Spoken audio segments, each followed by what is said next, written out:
저 예수 의지해요. 나의 피난처 예수 의지해요.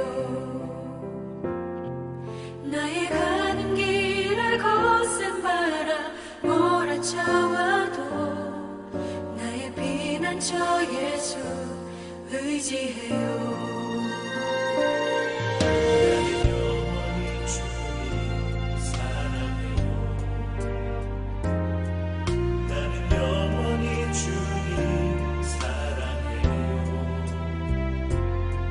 세상 어떤 것도 나의 사랑 끊을 수 없네. 나는 영원히 주님 사랑해요. 아버지 나를 사랑하시니 나의 모든 것 주께 드려요.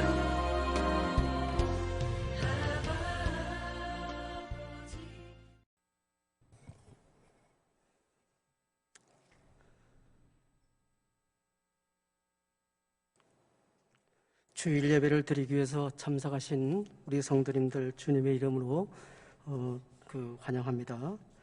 옆에 계신 우리 성도님들과 함께 인사 나누시기 바랍니다.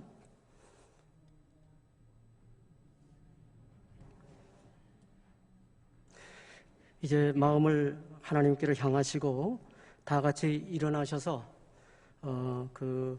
임내 찬송 15장 함께 부르시면서 주일 예배를 하나님 앞에 드리겠습니다.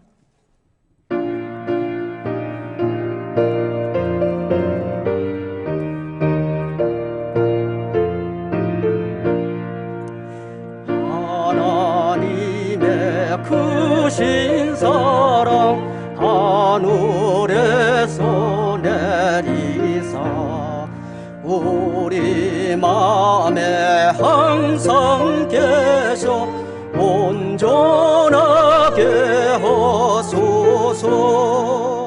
우리 주는 자비하사 사랑 무한하시니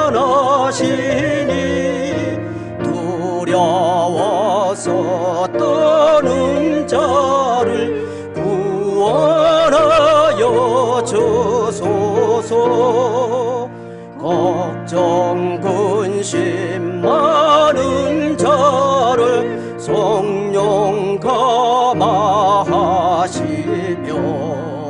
복과 은혜 사랑받아 평안하게 하소서. 처음과 끝이 되신 주님 항상 인도하셔서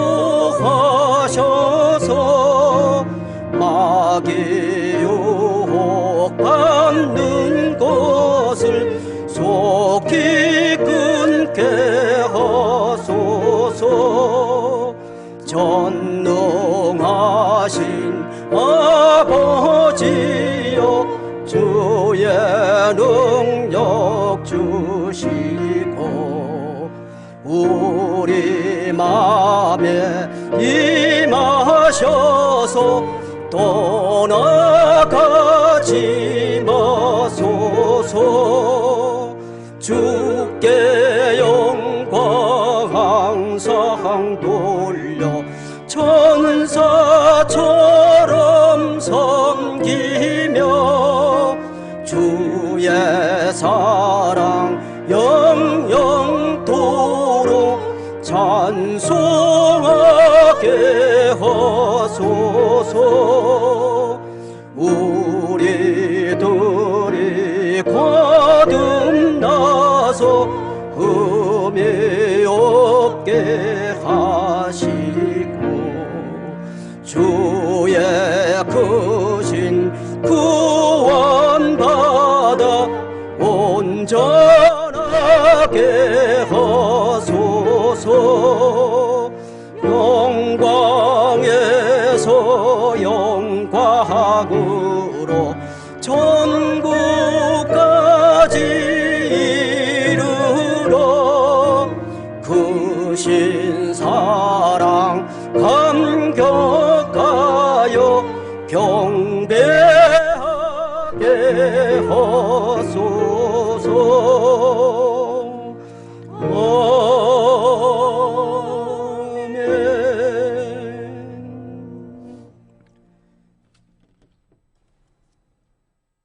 너희 안에 이 마음을 품으라.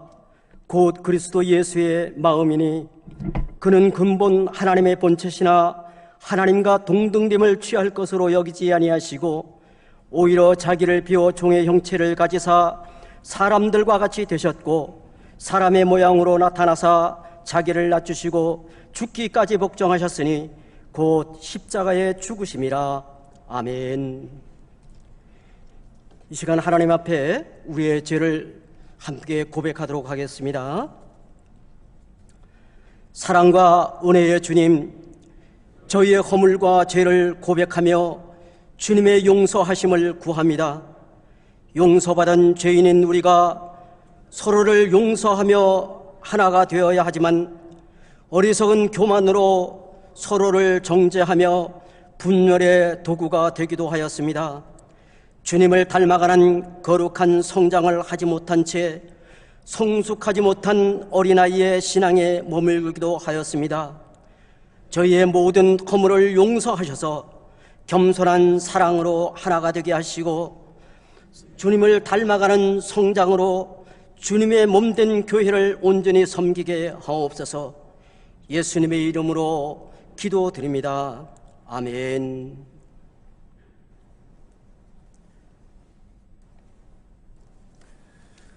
지난 한 주간 우리의 모든 개인적인 죄를 주님 앞에 참회하며 회개의 기도를 드리도록 하겠습니다.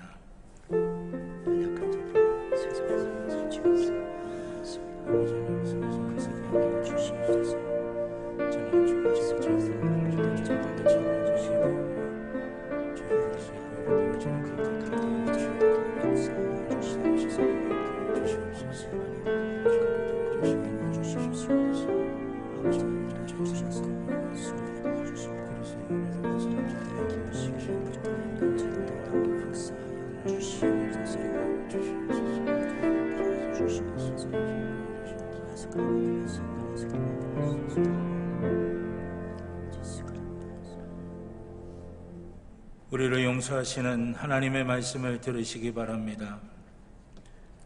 그들이 듣고 혹시 각각 그 악한 길에서 돌아오리라. 그리하면 내가 그들의 악행으로 말미암아 그들에게 재앙을 내리려 하던 뜻을 돌이키리라. 아멘. 이제 교독문 81번 예배소서 4장을 교독하시도록 하겠습니다. 교독문 81번 예배소서 4장입니다. 그러므로 주 안에서 갇힌 내가 너희를 권하노니 모든 겸손과 온유로 하고 오래 참음으로 사랑 가운데서 서로 용납하고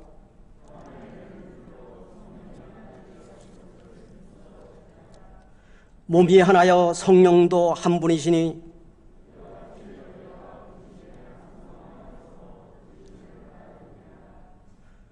주도 한 분이시요 믿음도 하나요 세례도 하나요. 함께 하시겠습니다. 만유 위에 계시고 만유를 통일하시고 만유 가운데 계시도다. 아멘. 사도신경으로 신앙 고백 드리겠습니다. 나는 전능하신 아버지 하나님 천지의 창조주를 믿습니다. 나는 그의 유일하신 아들 우리 주 예수 그리스도를 믿습니다. 그는 성령으로 잉태되어 동정녀 마리아에게서 나시고 본디오 빌라도에게 고난을 받아 십자가에 못 박혀 죽으시고 장사된 지 사흘 만에 죽은 자 가운데서 다시 살아나셨으며 하늘에 오르시어 전능하신 아버지 하나님 우편에 앉아 계시다가 거기로부터 살아있는 자와 죽은 자를 심판하러 오십니다. 나는 성령을 믿으며 거룩한 공교회와 성도의 교제와 죄를 용서받는 것과 몸의 부활과 영생을 믿습니다. 아멘.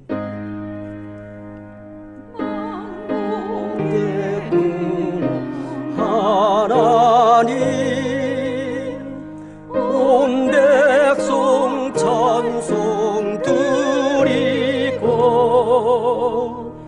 저 천사 하여 찬송하세. 찬송 성부 성자 성령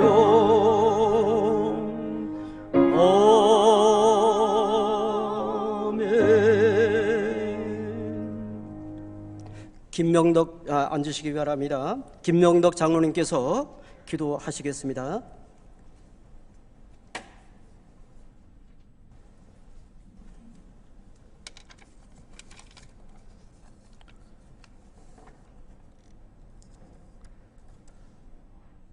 거룩하고 자비로운 하나님 아버지, 지치고 어려운 삶의 여정 속에서도 주님의 은혜로 여기까지 왔음을 고백드리며 이 시간 감사와 찬양을 올려드립니다. 한 주를 살면서 하나님 말씀 안에 살아가지 못하고 세상 속에서 살면서 죄 가운데 살아온 것들을 이 시간 회개합니다. 주님 용서하여 주시고 하나님의 영광 위에 살아가는 귀한 청지기의 삶을 살게 하여 주시옵소서. 이 시간 하나님의 영광이 충만한 거룩한 예배로 은혜 내려주실 줄 믿습니다. 어둠을 빛으로 인도하시는 은혜의 하나님 아버지, 코로나19로 온 세상이 혼돈과 흑암 가운데 있지만 코로나19가 우리에게 주는 교훈과 주님의 음성을 들을 수 있는 지혜도 알게 하옵시며 끝이 보이지 않는 이 상황이 하루빨리 종결될 수 있도록 주님 이 땅에 자비를 내려 주시옵소서.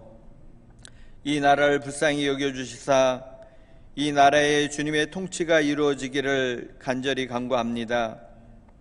6월 6일 현충일을 지내고 있는 이 시간, 다시는 전쟁으로 고통당하는 일이 없도록 여호와 하나님 지켜주시고 지금까지 하나님의 은혜 아니면 살아갈 수가 없었음을 고백하오니 성령 하나님 이 나라를 인도하여 주시고 주님의 권능으로 바르게 서 갈 수 있도록 은총을 허락하여 주시옵소서. 또한 이 시간 평신도 주일을 보내고 있습니다. 저희 평신도들이 목사님을 기도로 도우며 맡겨진 일에 충성을 다할 수 있도록 성령의 큰 은사와 능력으로 함께하여 주시옵소서. 그리하여 우리 교회와 저희들에게 놀라운 역사가 일어나며 오직 십자가의 능력만을 의지하며 말씀과 기도로 담대히 나아갈 수 있도록 주님 은혜 내려 주시옵소서. 말씀으로 인도하시는 사랑의 하나님 아버지, 오늘도 말씀을 들고 단위에 서 계신 담임 목사님을 붙잡아 주시옵고 하나님의 말씀이 선포될 때에 그 말씀에 건세가 있기를 원합니다. 우리의 연약함을 만지게 하시고 우리의 교만함이 낮아지게 하시며 우리의 부족함이 채워지는 역사가 일어날 수 있는 은혜의 시간, 축복의 시간이 될 수 있도록 주님 인도하여 주시옵소서. 또한 우리의 마음속에 참된 평안과 기쁨을 얻는 귀한 시간 되게 하시옵소서. 항상 보이지 않는 곳에서 섬기며 봉사하는 성도님들을 축복하여 주시옵고 한 주간의 삶도 주님께서 주시는 위로와 평강이 넘치기를 원하오며 사랑 많으신 우리 주 예수 그리스도의 이름으로 기도드립니다. 아멘.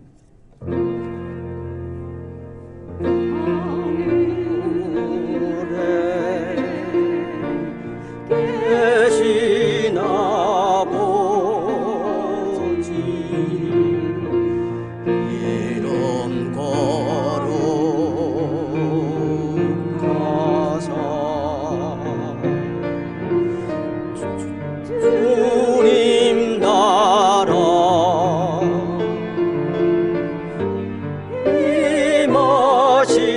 임하시고 주시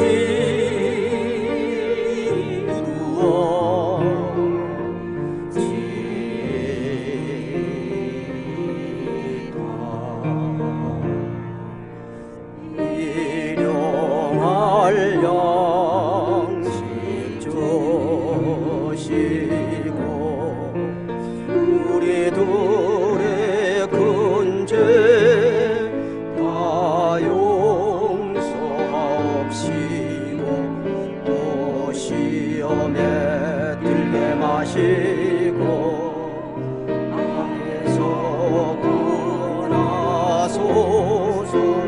내게 주의 나라 주의 권세 주의 영광 영원히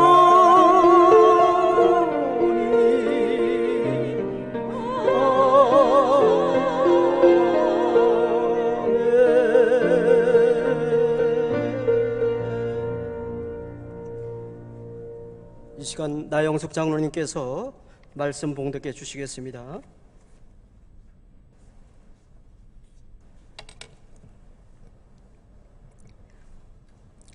오늘 우리에게 주시는 하나님의 말씀은 신약성경 에베소서 4장 11절에서 16절 말씀입니다. 신약 314면입니다. 에베소서 4장 11절에서 16절 말씀입니다.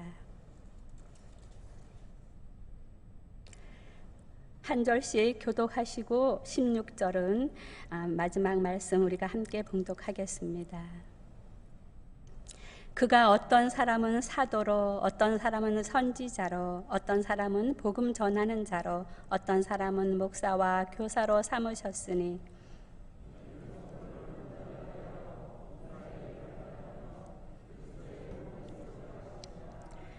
우리가 다 하나님의 아들을 믿는 것과 아는 일에 하나가 되어 온전한 사람을 이루어 그리스도의 장성한 분량이 충만한 때까지 이르리니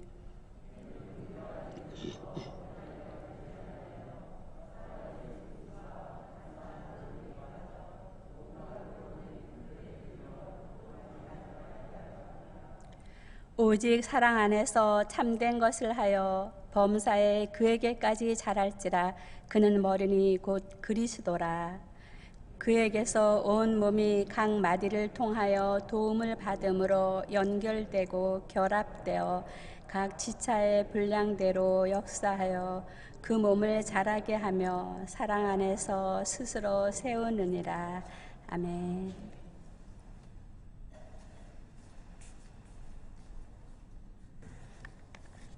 이 시간에 이제 말씀 선포 시간입니다. 담임 목사님께서 그리스도의 몸된 교회를 온전히 세우는 성도라고 하는 제목의 말씀을 가지고 이제 말씀 선포하실 때 많은 은혜 받으시기 바랍니다.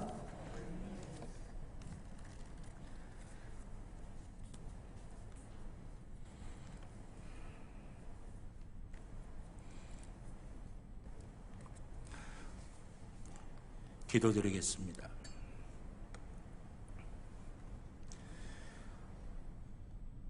늘 사랑과 은혜로 채워주시는 하나님, 지난 한 주간도 지켜주셨다가 오늘 이렇게 주님의 날에 주님 앞에 모여 예배드릴 수 있게 하시니 감사를 드립니다. 주님, 목마른 사슴이 시냇물에 찾기에 갈급한 같이 우리의 영혼이 주님의 은혜를 갈망하며 달려나왔사오니 오늘 이 시간 하늘문을 활짝 열어주셔서 주의 사랑하는 자녀들의 영혼마다 하나님의 놀라운 은혜로 가득히 채워지게 하여 주시옵소서.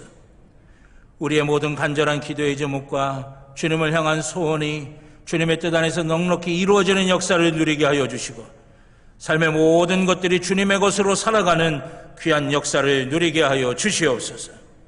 주님, 말씀으로 힘먹고 말씀으로 능력받아 세상에서 승리하기를 원합니다.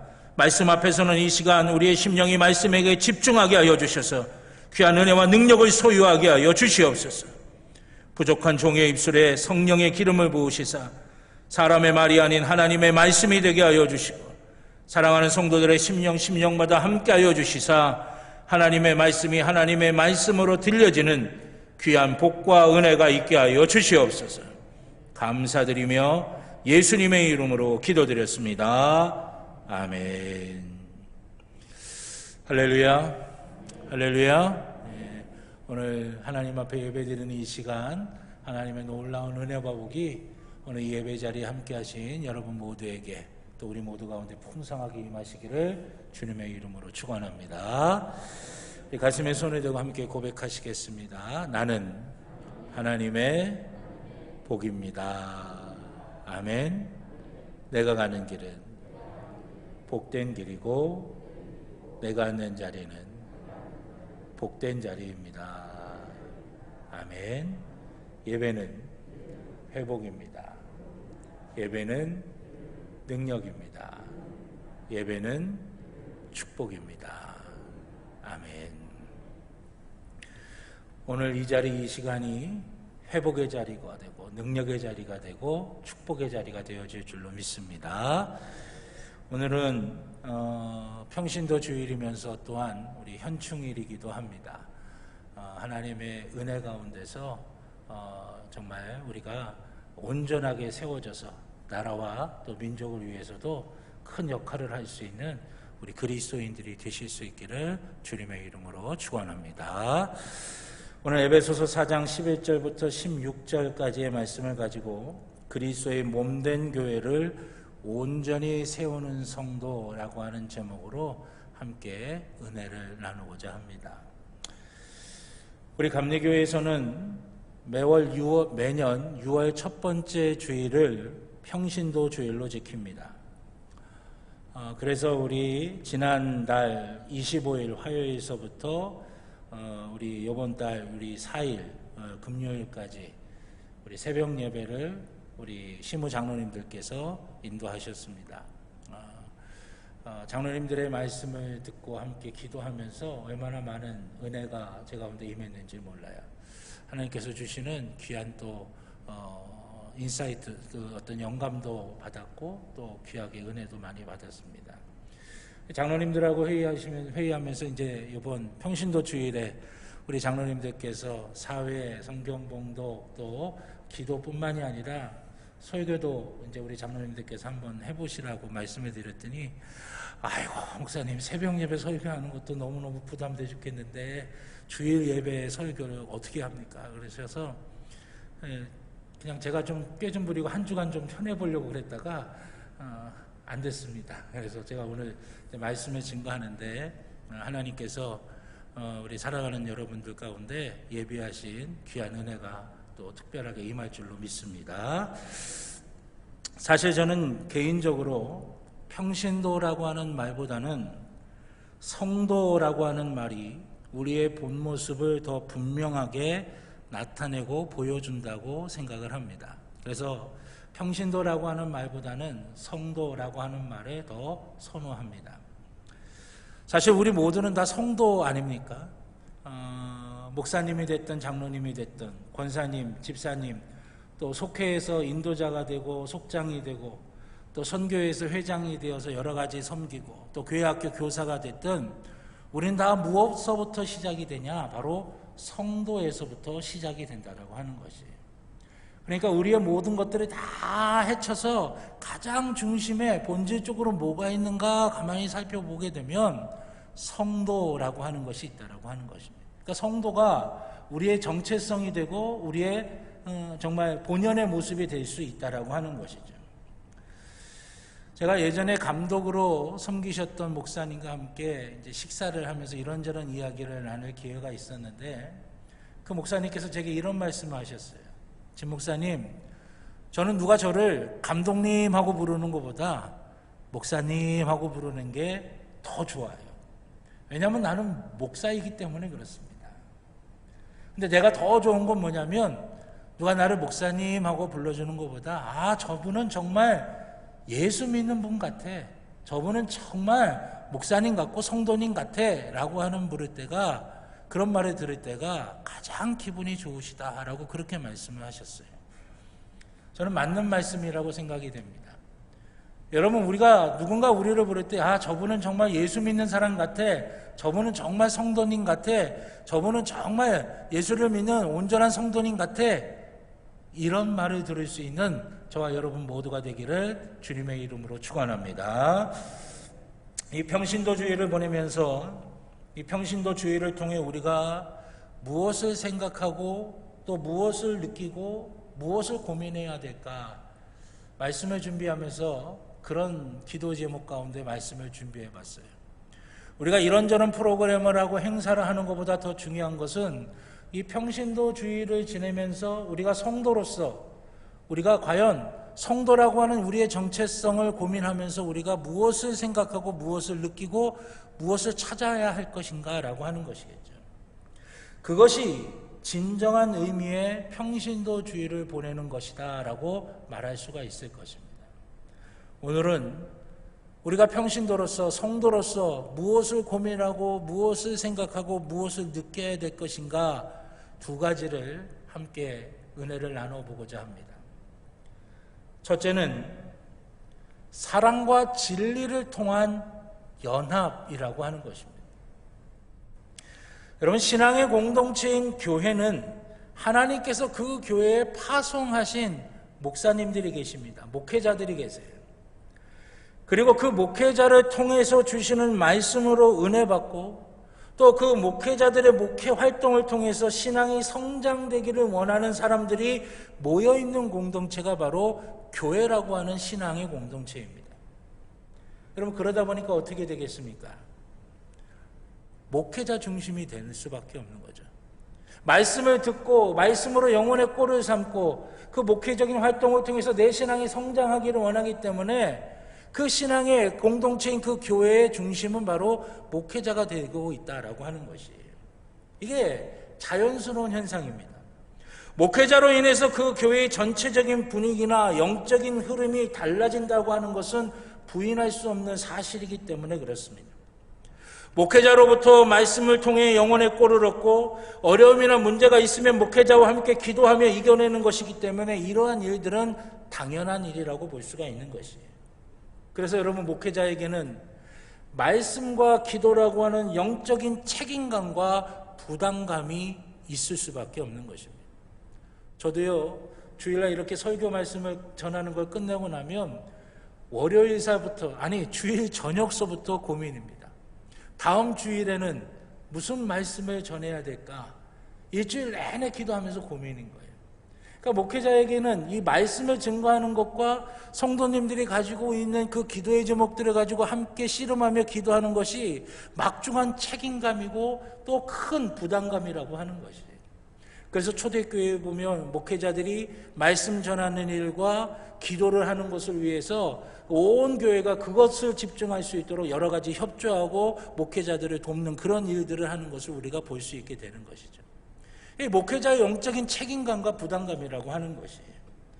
그래서 여러분, 성도님들께서는 목회자를 위해서 늘 중보하며 기도해 주셔야 되는 것이고 또 특별히 공중예배 때에 목회자를 위해서 늘 기도하는, 대표 기도하시는 분들이 그렇게 기도하는 것이 반드시 있어야 된다라고 하는 것입니다. 그런데 문제가 하나 있습니다. 그러다 보니 성도님들께서 자신의 신앙생활을 목회자들에게만 의지하게 되는 경향이 생기게 된다라고 하는 것입니다. 목회자 중심으로 교회가 운영되다 보니까 이 성도님들께서 자신의 신앙생활조차도 목회자에게 의지해서 신앙생활을 하게 된다라고 하는 것이에요.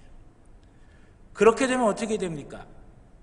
교회 공동체를 온전하게 세우는 일에 대해서 우리 성도님들께서 구경꾼이 되거나 때로는 방관자가 될 수도 있어요. 이것이 지나치게 되면 오히려 방해자가 되어서 자신의 삶과 자신의 신앙도 망가지게 될 뿐 아니라 신앙 공동체인 교회를 분열시키고 병들게 만들어서 망가뜨리게 만드는 경우들이 생기게 된다라고 하는 것입니다. 제가 먼저 있었던 교회에서 그 안산 지역에 이제 교회 이름을 대면 아마 잘 아실 수 있는 교회예요. 아주 고등학교도 크게 운영을 하고 성도들도 몇만 명 되는 그런 교회입니다.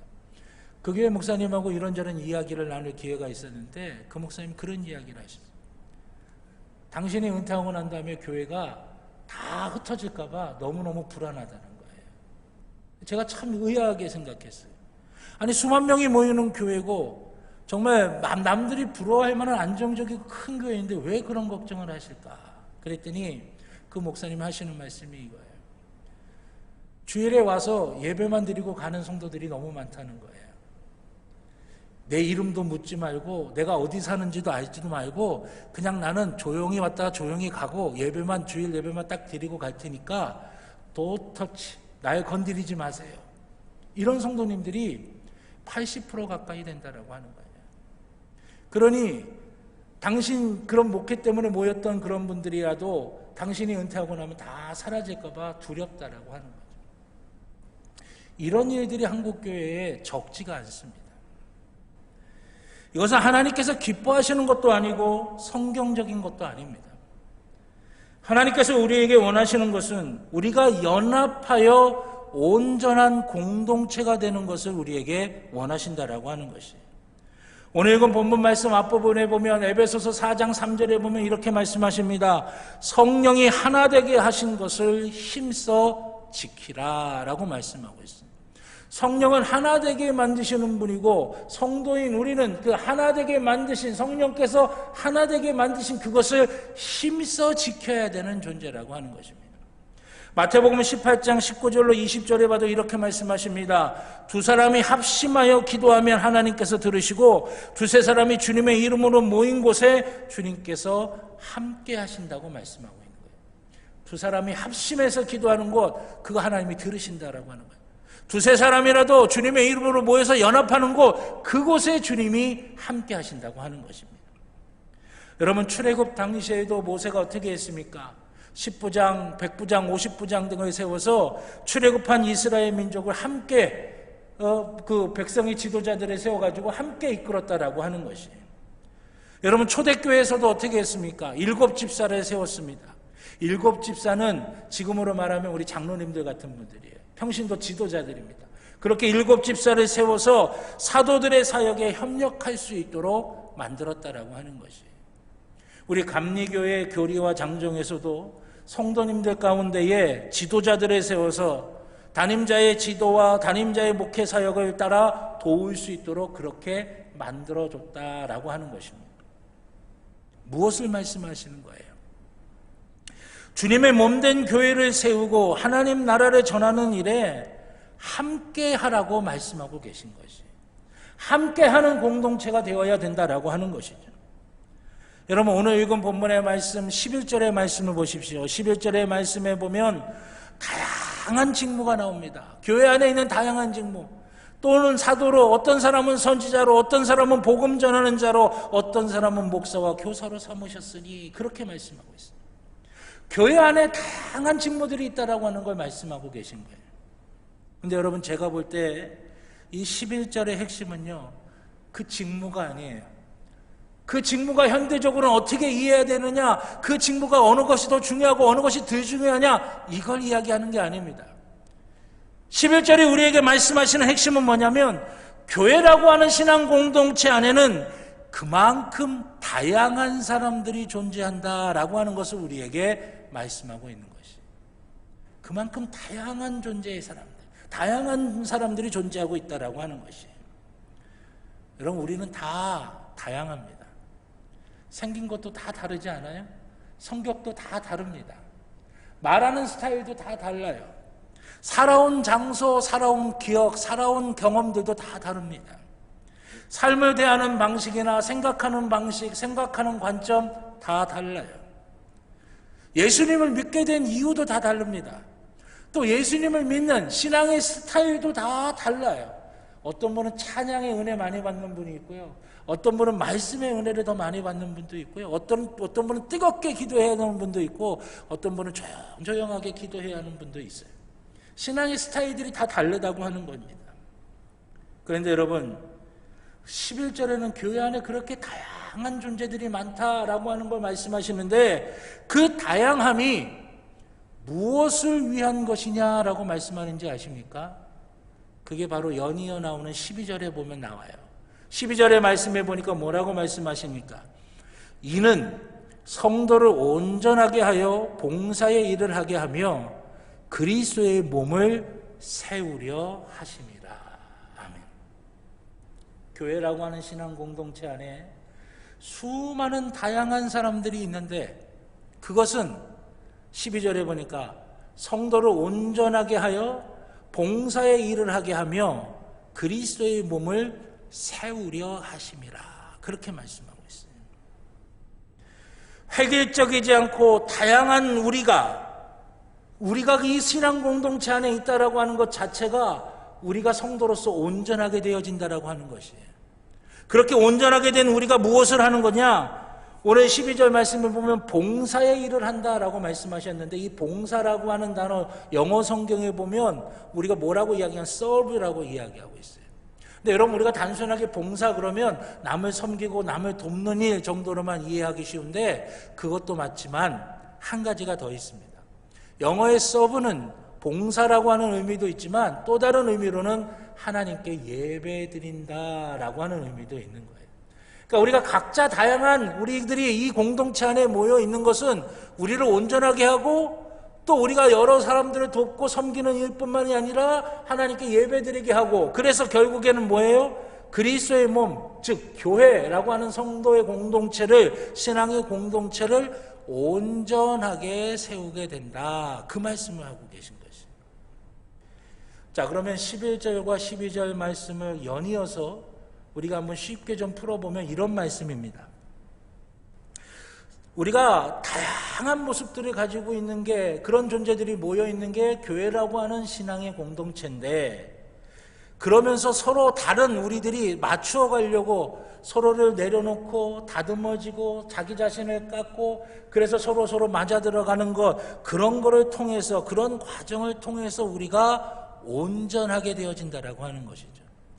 그렇게 온전하게 된 우리는요, 그 온전하게 되어지는 과정이 우리가 하나님 앞에 드리는 예배가 그저 형식적인 주일날 한두 시간 모여서 예배드리는 그런 형식적인 예배가 아니라, 주일뿐만이 아니라 월요일서부터 토요일 주일 전체 우리의 삶을 하나님께서 기쁘게 받으시는 예배가 되도록 하나님 앞에 우리가 내어드리는 삶이 되어질 수가 있는 것이고, 그렇게 예배하는 삶이 모여진 것, 그렇게 예배드리는 사람들이 모여있는 공동체, 그 공동체가 주님의 몸된 교회가 바르게 세워지는 신앙의 공동체가 되는 것이다, 그 말씀을 우리에게 하고 계신 것이에요.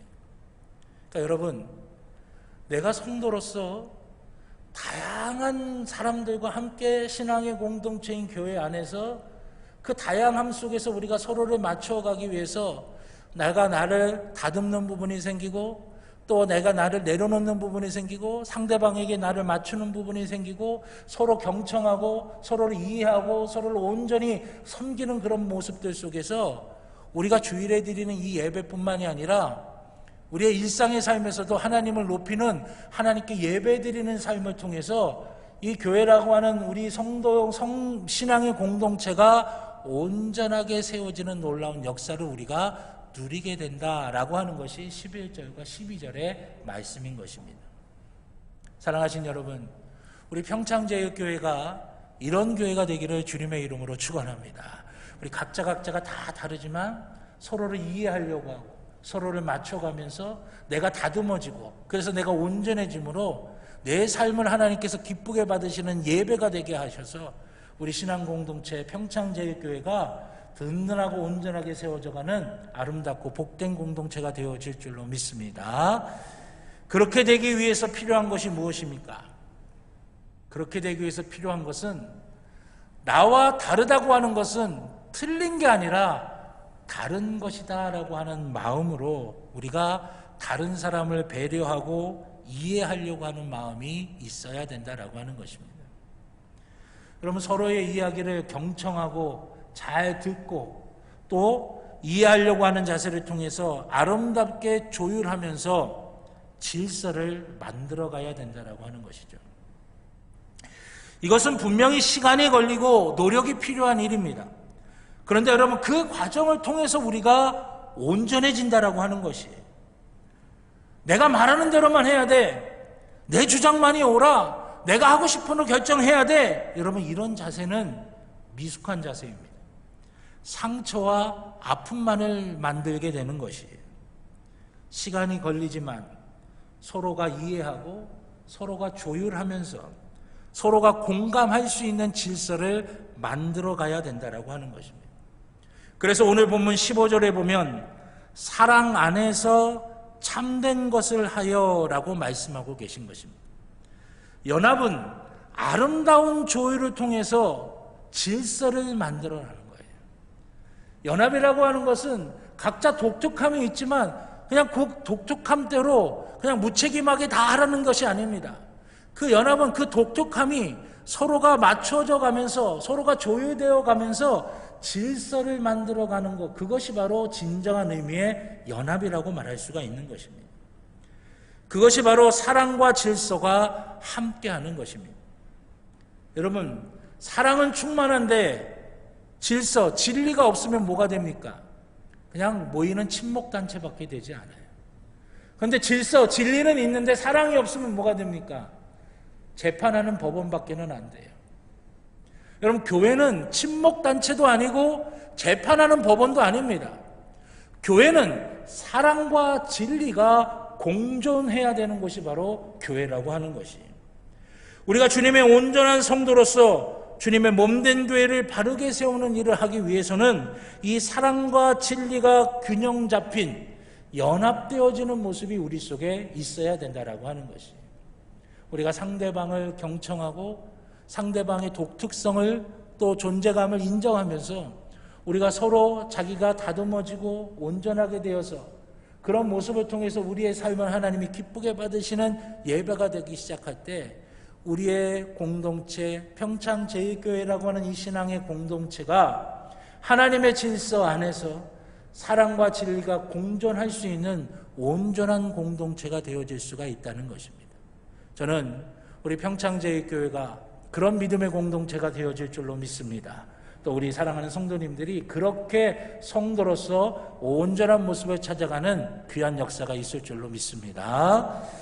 두 번째는 신앙의 무게중심이 온전히 세워지는 성장입니다. 오늘 보면 13절에 보면 그리스도의 장성한 분량이 충만한 데까지 이르리니 라고 말씀하고 있어요. 그리스도의 장성한 분량이 충만한 데까지 이른다라고 하는 건 쉽게 말씀드리면 성장한다라고 하는 것입니다. 여러분, 우리의 신앙은 성장해야 되는 것입니다. 성숙해야 되는 것이에요. 왜냐하면 우리의 믿음은 죽은 믿음이 아니기 때문에 그렇습니다. 우리가 믿는 분, 하나님은 죽으신 분이 아니에요. 과거의 화석처럼 되어 있는 분이 아닙니다. 지금도 살아서 우리 안에서 역사하시는 분이에요. 믿으십니까? 우리가 믿는 하나님이 그런 하나님이라고 하는 것이에요. 과거에 화석처럼 죽은 생명 없는 그런 하나님이 아니라 지금도 살아서 우리 안에서 우리의 삶을 만들어 가시며 우리를 위해 일하시는 하나님, 역사하시는 하나님이 우리 하나님이시라고 하는 것이에요. 여러분, 살아계신 하나님이 내 안에 있다면 우리의 신앙은 어떻게 돼야 되겠습니까? 성장해야 된다라고 하는 거예요. 살아있는 모든 것들, 생명이 있는 모든 것들은 다 성장하게 되어 있다라고 하는 것이에요. 성장할 수밖에 없어요. 여러분, 설악산에 권금성이라고 하는데 그 높은 곳에 케이블카 타고 올라가면 거의 바위밖에 없거든요. 근데 제가요, 거기 가서 깜짝 놀랐어요. 그 바위 속에서도요, 나무가 자라더라고요. 땅 하나 없는 것 같은데, 흙 하나 없는 것 같은데 그 바위를 뚫고 뿌리가 내려가서 거기서 나무가 자라더라고요. 왜 그렇습니까? 그 나무에 생명이 있으니까 바위를 뚫고 뿌리가 내려가서 자라는 거예요. 성장하는 거예요. 생명이 있다라고 하는 건 성장한다라고 하는 것입니다. 여러분, 우리의 믿음이, 우리가 성도로서 온전하려면 우리 가운데 반드시 뭐가 있어야 되느냐? 성장의 은혜와 축복이 있어야 될 줄로 믿습니다.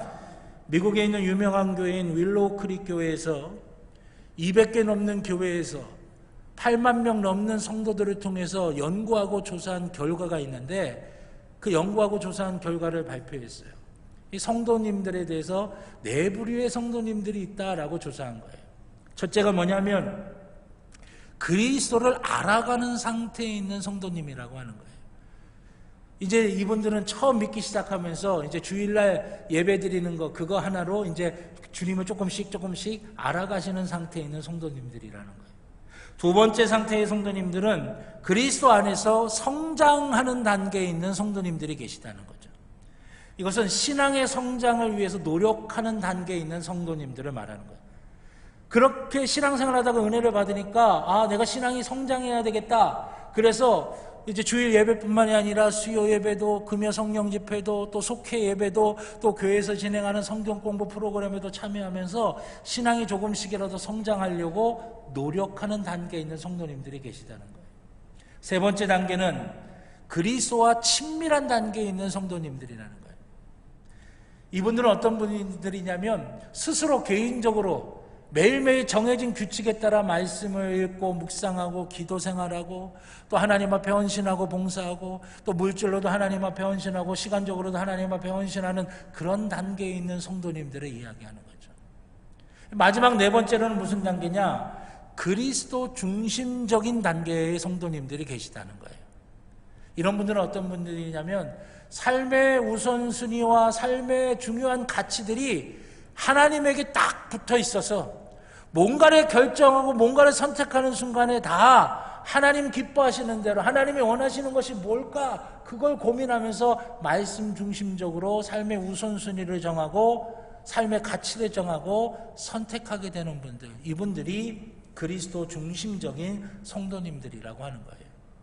그런데 여러분, 이 조사를 하면서 그 연구팀이 마지막으로 결론으로 뭘 딱 내밀냐면 그게 중요한 것인데, 교회의 가장 중요한 사명이 뭐냐? 교회의 가장 중요한 사명은 교회 안에 있는 성도님들이 현재의 상태의 수준에 머무르는 게 아니라 한 단계씩이라도 성장할 수 있도록 교회가 도와야 된다. 그것이 교회의 가장 중요한 사명이다라고 그렇게 말하고 있는 것이, 저는 맞는 이야기라고 생각이 됩니다. 지금 상태의 수준에 머물러 있는 신앙 수준이 아니라 한 단계씩이라도 성장할 수 있도록 돕는 게 교회의 역할이고 또 성도들의 본연의 책무라고 하는 것이죠. 이 조사에서 이런 이야기를 하지 않더라도 여러분, 성경은 이미 우리에게 끊임없이 우리의 신앙은 성장해야 된다라고 하는 것을 우리에게 증거하고 계십니다. 오늘 본문 14절에 보면 이제부터 우리가 어린아이가 되지 아니하여 라고 말씀하고 있어요. 고린도전서 14장 20절에 보면 지혜에는 장성한 사람이 되라 라고 말씀하고 있습니다. 히브리서 5장 12절로 14절의 말씀입니다. 우리 함께 말씀을 봉독해 보겠습니다. 때가 오래되었으므로 너희가 마땅히 선생이 되었을 터인데 너희가 다시 하나님의 말씀의 초보에 대하여 누군가에게서 가르침을 받아야 할 처지이니 단단한 음식은 못 먹고 젖이나 먹어야 할 자가 되었도다. 이는 젖을 먹는 자마다 어린아이니 의의 말씀을 경험하지 못한 자요 단단한 음식은 장성한 자의 것이니 그들은 지각을 사용함으로 연단을 받아 선악을 분별하는 자들이니라. 아멘. 쉽게 이야기하면 이 말씀이죠. 이제는 장성해서 단단한 음식, 하나님의 말씀이 때로는 우리에게 정말 달콤하고 달게 다가오기도 하지만 때로는 양날성 검처럼 다가와서 우리를 찔러 쪼개어 새롭게 만들기도 하는데 그것까지도 우리가 받을 수 있는 단계가 돼야 되는데 여전히 갓난아기처럼 엄마 젖이나 꿀꺽꿀꺽 그냥 삼켜버리면 될 만한 그런 말씀에만 매달려 있으니 참으로 안타깝도다라고 이야기하는 내용의 말씀이에요. 여러분, 의사가 환자를 살리려면 아주 예리한 칼로 환자의 환부, 병든 부분을 도려내야 됩니다. 그 도려내기 위해서 배를 갈라야 되고 장기를 들쳐내야 되고 그 환부를 찾아서 도려내야 고침받을 수가 있다라고 하는 것이죠. 그것이 없으면 죽게 내버려둘 수밖에 없는 거예요. 영적으로도 마찬가지입니다. 때로는 하나님께서 우리에게 달콤하고 정말 우리의 마음을 따뜻하게 만드는 말씀도 우리에게 주시지만 때로는 양날성 검처럼 우리를 찔러 쪼개어 새롭게 하시는 말씀도 주시는데 어린아이에 머물러서 그걸 먹지 못하니까 그걸 꼭꼭 씹어서 삼키고 소화시키지 못하니까 성장하지 못하는 그 모습이 너무나 안타깝다라고 히브리서 기자가 말씀하고 있는 거예요. 성장해야 된다라고 하는 것이죠. 사랑하신 여러분, 성장하는 믿음이 되기를 주님의 이름으로 축원합니다. 그러면 성장한다는 게 무엇이겠습니까? 14절의 말씀에 보면 사람의 속임수와 간사한 유혹에 빠져서 온갖 교훈의 풍조에 밀리거나 흔들리지 않는 것, 그것이 바로 성장한 것이다 라고 말씀하고 있는 거예요. 사람의 속임수가 뭡니까? 세상의 문화가 만들어내는 거짓된 확신이에요. 그럼 세상에는요, 지금도 얼마나 많은 거짓된 확신이 있는지 몰라요. 세상의 학문이, 세상의 문화가 거짓된 확신을 만들어서 사람들이 마치 그것이 진리인 양 그걸 붙들고 살아가려고 하는, 그렇게 만드는 것이 얼마나 많은지 몰라요. 간사한 유혹이 무엇입니까? 우리의 마음을 미혹하게 만드는 육신의 정욕, 안목의 정욕, 이생의 자랑 같은 것들입니다. 온갖 교훈의 풍조가 뭐예요? 거짓되고 허무한 신념들입니다. 때로는 우리를 정신없이 휩쓸리게 만드는 유행 같은 거예요. 이러한 것들에게 흔들리며 살아가는 것, 그거는 성장하지 못한 것이라고 하는 거죠. 성장한다는 것은 이런 것에 흔들리지 않는다라고 하는 것입니다. 어떻게 그럴 수 있겠습니까? 어린아이가 되지 말아야 된다라고 하는 것이에요. 여러분, 어린아이에 대해서 성경은 두 가지의 의미를 가지고 사용하고 있습니다. 첫 번째는 긍정적인 의미로 순결하고 갈망하는 신앙이에요. 예수님께서 어린아이와 같지 아니하면 결단코 천국에 들어가지 못하느니라 말씀하신 거에 그때의 어린아이 같은 신앙이에요. 순결한 신앙, 다른 것들이 혼합되지 않는 신앙, 간절하게 하나님만을 바라는 신앙, 이 어린아이의 신앙이에요. 둘째로 부정적인 의미로는 뭐냐? 판단력이 부족한 것. 무엇이 진짜고 무엇이 중요한지 분간하지 못하는 거예요. 중심이 없는 겁니다. 이리 흔들리고 저리 흔들리는 거예요. 내 감정에 따라 흔들리고 상황에 따라 흔들리고 사람에 따라 흔들리는 그런 신앙, 그런 신앙이 부정적인 의미로 사용되는 어린아이의 신앙이다라고 하는 것이죠. 오늘 본문에서는 두 번째인 부정적인 의미의 어린아이의 신앙이 되지 말라라고 말씀하고 계신 겁니다. 그러기 위해서 무엇이 필요합니까? 부정적인 의미의 어린아이의 특징은 뭐냐? 이리저리 요동한다고 말씀드렸어요. 어린아이 때는 삶의 원칙이 없습니다. 자기 감정에 따라서, 상황에 따라서, 자기 이익이나 욕망에 따라서, 만족에 따라서, 사람에 따라서 이리저리 다 흔들리고 요동하는 거예요. 여러분, 이러면 성장할 수가 없어요. 성장한다라고 하는 건 이제는 그런 것들이 흔들리지 아니하고 자신의 어떤 바람직한 원칙에 따라 자신의 모든 결정들을 만들어가는 게, 이게 성장하는 거 아니겠습니까? 무게중심이 생긴다고 말하는 것이에요. 오뚜기라고 하는 거 아시죠? 넘어져도 다시 일어나는 거예요. 지 혼자 넘어뜨려도 다시 일어나는 거예요. 오뚜기가 그렇게 넘어져도 다시 일어날 수 있는 이유가 어디에 있습니까? 그 안에 무게중심이 있기 때문에 그러는 거예요. 무게중심이 있으니까 넘어뜨려도 다시 일어나는 거예요. 풍랑에는 바다를 배가 항해하며 나갈 수 있는 이유가 무엇입니까? 그 배에는 수평수라고 하는 무게중심을 담는 것이 있어서 한쪽으로 기울어지면 그 수평수가 다른 쪽에 무게를 둬서 다시금 회복될 수 있게 만들어주는 거예요. 여러분, 세월호 사고 때 그 사고 난 이유 원인 가운데 하나가 뭐예요?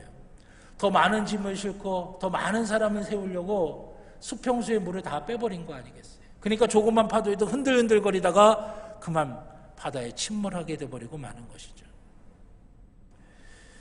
여러분, 균형을 잡는 무게중심이 있어야 된다라고 하는 것이에요. 우리의 신앙에도 마찬가지입니다. 우리의 신앙을 균형 잡게 할 수 있는 무게중심이 우리 속에 있어야 됩니다. 그렇다면 신앙적으로 무게중심을 잡는 균형추가 무엇입니까? 첫째가 십자가와 구원의 은혜를 체험하는 것입니다.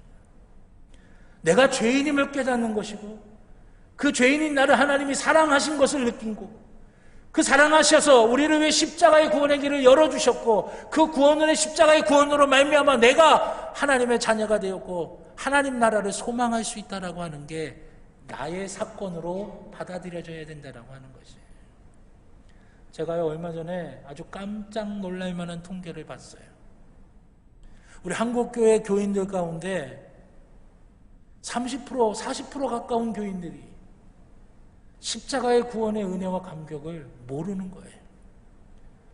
내가 죄인이라고 하는 사실도 믿어지지 않고 하나님이 십자가로 나를 구원하셨다는 사실도 믿어지지 않는 거예요. 교회 나오긴 나오는데 종교생활 같은 신앙생활을 하는 거예요. 정말 구원의 감격으로 하나님의 은혜를 사모하는 심령으로 그 은혜에 감격하고 감사한 마음으로 신앙생활하는 게 아니라 종교생활하는 것처럼 그렇게 신앙생활한다는 거죠. 여러분, 우리의 신앙에 무게중심이 있으려면 십자가의 은혜와 구원의 은혜, 그것을 우리가 온전히 누리며 우리 가운데 그것이 충만하게 자리 잡는 귀한 은혜가 있어야 될 줄로 믿습니다. 두 번째는 하나님의 말씀이에요. 하나님의 말씀이 우리 속에 무게중심으로 있어야 돼요. 말씀은 우리 인생의 길에 빛이 되고 우리 인생이 어떻게 가야 될지 우리가 분별하고 판단할 수 있는 근거, 힘과 능력이 우리 속에 주어지는 통로라고 하는 것입니다. 말씀의 은혜, 말씀의 능력이 우리 속에 있어야 된다라고 하는 것이에요. 세 번째는 무엇입니까? 기도와 성령의 체험이 있어야 된다라고 하는 거예요. 여러분, 우리가 하나님이 우리에게 주신 것, 그것이 무엇입니까? 기도예요. 기도는 여러분 부담감이 아닙니다. 책임이 아니에요. 하나님이 우리에게 주신 선물이에요. 기도를 통해서 우리가 하나님과 대화할 수 있다라고 하는 거, 기도를 통해서 우리가 하나님과 만날 수 있다라고 하는 거, 기도를 통해서 우리가 하나님을 느낄 수 있다라고 하는 게 얼마나 귀한 은혜입니까?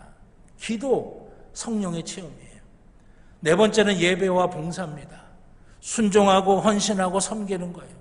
순종할 때 순종해봐야 우리가 순종할 때 하나님이 우리 가운데 어떻게 역사하시는지를 알죠. 헌신해봐야 헌신하는 사람들에게 하나님이 어떻게 축복하시는지를 알 수 있다라고 하는 것이에요. 이 무게중심이 생겨야 되는 거예요. 마지막으로는 지난주에 말씀으로 함께 은혜 나눴듯이 내 영혼에 대한, 다른 이의 영혼에 대한 열망과 간절함이 우리 속에 있어야 된다라고 하는 것이에요. 우리의 육신의 것은 아파하는데, 세상의 것은 아파하는데, 세상의 것에 대해서는 간절한데 내 영혼의 문제에 대해서는 그러거나 말거나. 여러분, 이러면 우리의 신앙은 흔들릴 수밖에 없죠. 영혼을 향한 간절함이 우리 속에 있어야 된다라고 하는 것입니다. 사랑하신 여러분, 신앙의 성장과 성숙은 뭔가 대단하고 엄청난 일을 해서 우리 가운데 주어지는 것이 아닙니다. 이 신앙의 가장 기본적인 이런 것들이 우리 속에 단단하게 장착되어져 있을 때, 신앙의 무게중심이, 균형추가 잘 자리 잡고 있을 때 우리 속에 생기는 것입니다. 그러면 결론적으로 우리 성도가 그렇게 연합하고 성장해서 무엇을 해야 되느냐? 그리스도의 몸된 신앙 공동체인 교회를 온전하게 세우는 것입니다. 여러분, 여기까지 나아가야 되는 거예요. 내가 성도로서 온전하게 되면 그 온전하게 된 내 모습을 통해서 이 교회가, 우리 교회가, 신앙 공동체인 우리 교회가 온전하게 되는 것이고, 우리 교회가 온전하게 될 때 에스겔서에 나와 있는 말씀처럼 성전에서 흘러나오는 생명수가 죽어가는 모든 것들을 살리듯이 우리의 영혼이 더욱더 건강해지고 우리의 가정과 우리의 자녀와 우리의 일터에 하나님이 주신 은혜와 복이 충만하게 임하게 된다라고 하는 것이에요. 이것이 이 평신도주일에 우리가 고민하고 생각하고 느껴야 될 일이라고 하는 것입니다. 교회를 온전하게 세우기 위해 내 것만을 고집하는 것이 아니라 나와 생각이 다른 사람들의 이야기를 존중하고 듣고 이해하면서 서로가 공감하는 질서를 만들다 보면 어느새 나도 깎여지고 온전해져서 하나님 기뻐하시는 성도의 모습이 되는 것이고, 화려하고 대단해 보이지는 않지만 신앙생활의 가장 기본이라고 할 수 있는 구원의 은혜, 회개, 예배, 말씀, 기도, 헌신과 봉사라고 하는 신앙의 무게중심이 바르게 우리 가운데 세워지게 되면 감정에 따라 흔들리지 않고, 상황에 따라 흔들리지 않고, 내 이익이나 만족에 따라 흔들리지 않고, 사람에 따라 흔들리지 않고 굳건한 반석이 되시는 예수 그리스도 위에 우리의 삶과 우리의 믿음이 온전하게 세워지게 되어질 줄로 믿습니다.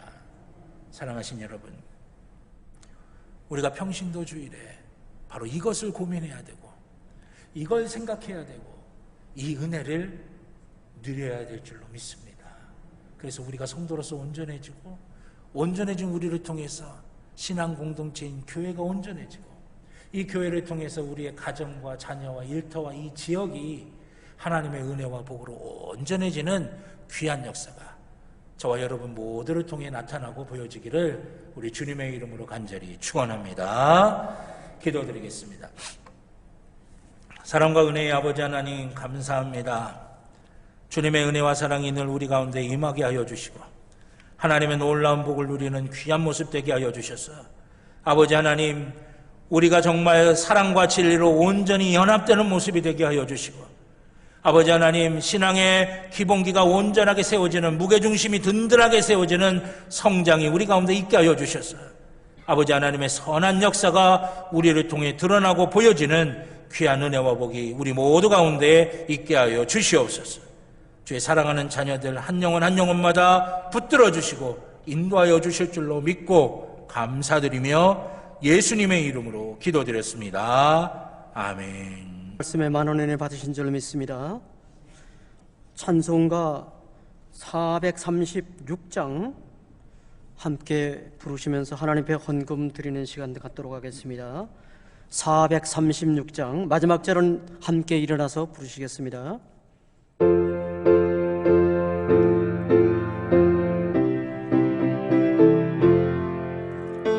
나 이제 주님의 새 생명 얻은 몸 옛 것은 지나고 새 사람이로다. 그 생명 내 맘에 강같이 흐르고 그 사랑 내게서 해같이 빛난다. 영생을 누리며 주 안에 살리라. 오늘도 내일도 주 함께 살리라. 주 안에 감추인 새 생명 얻으니 이전에 줬던 곳 이제는 값없다. 하늘의 은혜와 평화를 맛보니 찬송과 기도로 주 함께 살리라. 영생을 누리며 주 안에 살리라. 오늘도 내일도 주 함께 살리라. 산천도 조목도 새 곳이 되었고 죄인도 원수도 친구로 변한다. 새 생명 얻은 자 영생을 누리니 주님을 모신 맘 새 하늘이로다. 영생을 누리며 주 안에 살리라. 오늘도 내일도 주 함께 살리라. 주 따라가는 길 험하고 멀어도 찬송을 부르며 뒤따라가리라. 나 주를 모시고 영원히 살리라. 날마다 섬기며 주 함께 살리라. 영생을 누리며 주 안에 살리라. 오늘도 내일도 주 함께 살리라.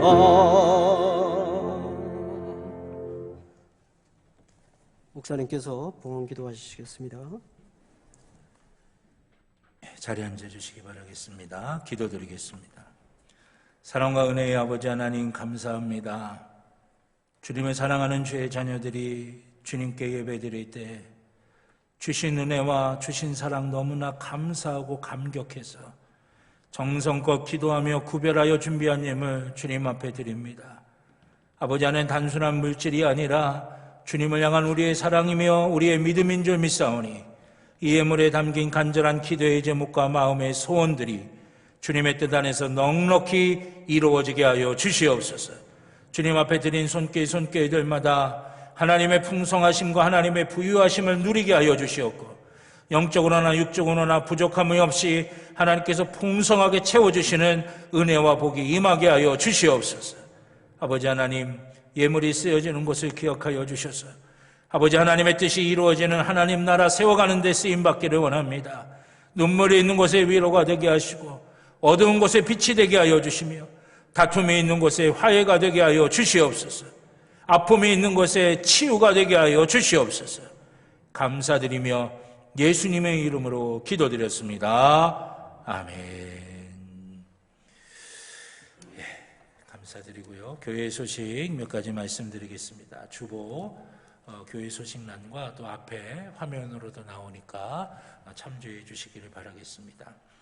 코로나 바이러스로 인해서 거리두기 및 방역 지침이 계속 연장되고 있습니다. 이에 따라서 예배당에서는 개인 방역과 교회에서 진행하는 방역 지침에 철저히 따라 주시기를 바라겠고요. 방역 지침에 따른 6월 예배 안내 계속 그 방역 지침이 연장되기 때문에 지난달과 동일하게 진행이 됩니다. 내용은 주보 교회 소식란에 있으니까 확인해 주시길 바라겠고요. 오늘은 평신도 주일입니다. 그래서 오늘 이 3부 예배 임사를 우리 시무 장로님들께서 담당하셨습니다. 우리 사회 박영도 장로님, 성경봉독 나영숙 장로님, 기도 김명덕 장로님께서 담당하셨는데 애쓰시고 수고하셨습니다. 감사를 드리고요. 오늘 오후 예배는 사회 최현미 권사님, 기도 박의순 권사님이십니다. 다음 주 오후 예배는 사회 최정신 권사님, 기도 김순자 권사님이십니다. 기도하시면서 준비하시길 바라겠고요. 2021년도 성경 일독학교 세 번째 47일간 여호수아부터 에스더까지 우리 통독하는 훈련이 진행 중에 있습니다. 늘 말씀 가까이 하시면서 말씀으로 우리의 신앙을 더욱더 굳건하게 세워가시는 귀한 모습 되시기를 바라겠고요. 우리 맘투맘 엄마의 마음 열기 우리 상반기 8주간 지금 진행 중에 있습니다. 우리 좋은 교육 그 프로그램이 돼서 엄마들이 자녀에 대해서 신앙적으로 성경적으로 더 잘 우리가 대할 수 있는 그런 모습이 되도록 기도해 주시기를 바라겠고요. 지난 대신방 기간 동안 여러분들이 기도 제목으로 내신 그 기도의 제목을 가지고 조금 더 집중적으로 기도해야 될 필요가 있겠다라고 하는 마음이 생겨서 승리하는 삶 세일의 특별 새벽 기도회 21일간 이제 진행을 하게 됩니다. 6월 14일부터 7월 7일까지 마태복음 14장 27절의 주제 성구를 가지고 안심하라 나니 두려워하지 말라라고 하는 주제로 진행이 됩니다. 여러분들 함께 기도하면서 하나님께서 주시는 승리하는 삶의 놀라운 은혜와 축복을 누릴 수 있기를 바라겠습니다. 그리고 주보에 보면 예배 순서 가운데 오후 예배와 수요 예배에 우리 합심기도 제목이 변경이 됐습니다. 그 이유는 우리가 우리 예배당 건축하면서 지었던 부채를 다 상환을 했어요. 그래서 이제 10월 달에 우리가 봉헌 예배를 드리게 될 텐데 이제 부채 상환이 아니라 이제 봉헌 예배를 은혜롭게 잘 드리는 것과 또 우리가 비전 부지를 구입을 했는데 그 비전 부지에 대한 아직 부채가 좀 남아 있고 또 그것을 잘 활용하는 그런 기도의 제목도 이제 놔야 될 필요성이 있어서 몇 가지 변경을 했습니다. 그러니까 여러분들이 참조하셔서 늘 그 기도 제목 가지고 함께 기도해 주시기를 바라겠고요. 평창지방교육자회의가 8일 화요일 오전 11시 미탄교회에서 있습니다. 보통 우리가 교육자회의 하면 목사님들과 사모님들까지 다 모이셨었는데 방역 지침에 따라서 목사님들만 교육자회의 모인다고 합니다. 여러분들 그렇게 아시길 바라겠고요. 우리 김순자 권사님, 하리소 김순자 권사님 병원에 입원하셔서 수술하시고 입원하셨는데 어제 퇴원을 하셨습니다. 계속해서 더욱더 건강하시기 위해서 여러분들이 기도해 주시기를 부탁드리겠고요.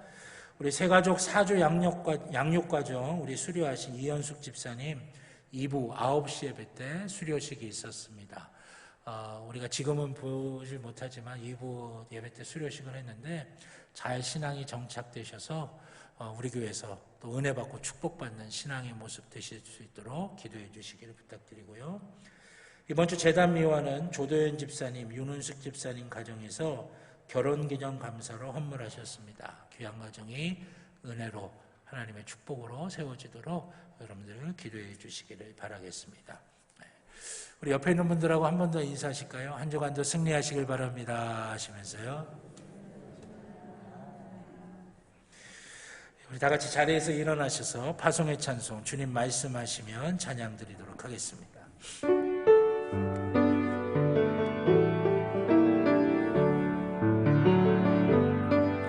주님 말씀하시면 내가 나아가리라. 주님 뜻이 아니면 내가 멈춰서리라. 나의 가고 서는 곳 주님 뜻에 있으니 오 주님 나를 이끄소서. 뜻하신 그곳에 나의 기원합니다. 이끄시는 대로 순종하며 살리니 연약한 내 영혼 통하여 일하소서. 주님 나라와 그 뜻을 위하여 오 주님 나를 이끄소서.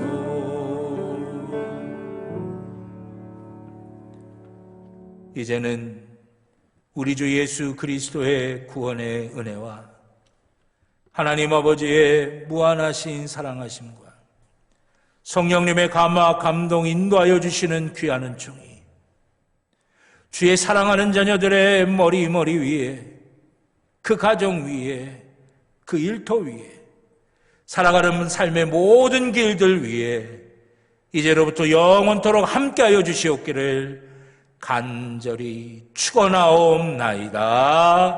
아멘.